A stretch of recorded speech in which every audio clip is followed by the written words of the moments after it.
réponse de Djibril porta en elle toute la majesté et la puissance d'Allah. Il dit « Ainsi sera-t-il » Cela m'est facile, a dit ton Seigneur, et nous ferons de lui un signe pour les gens et une miséricorde de notre part. C'est une affaire déjà décidée.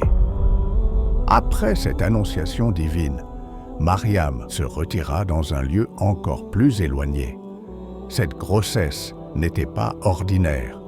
Selon certains commentateurs du Coran, cette grossesse fut d'une durée normale, tandis que d'autres évoquent qu'elle fut miraculeusement courte. Ce qui est certain, c'est que Mariam vécut cette période dans l'isolement, portant en elle le futur prophète d'Allah. Mais Allah, dans sa miséricorde infinie, ne l'abandonna pas. Dans ce moment de souffrance intense, loin de toute aide humaine, elle s'écria dans sa détresse. Puis les douleurs de l'enfantement l'amenèrent au tronc du palmier, et elle dit « Malheur à moi, que je fusse morte avant cet instant et que je fusse totalement oubliée. » Cette parole de Mariam révèle sa nature profondément humaine.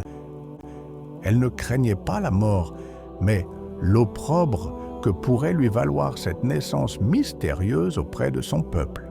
Mais Allah, dans sa miséricorde infinie, ne l'abandonna pas. Une voix la réconforta.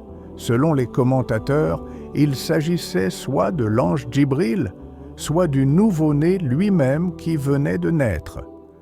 Alors, il l'appela d'au-dessous d'elle, lui disant « Ne t'afflige pas, ton Seigneur a placé à tes pieds une source. Et secoue vers toi le tronc du palmier, il fera tomber sur toi des dattes fraîches et mûres. Mange donc et bois, et que ton œil se réjouisse. »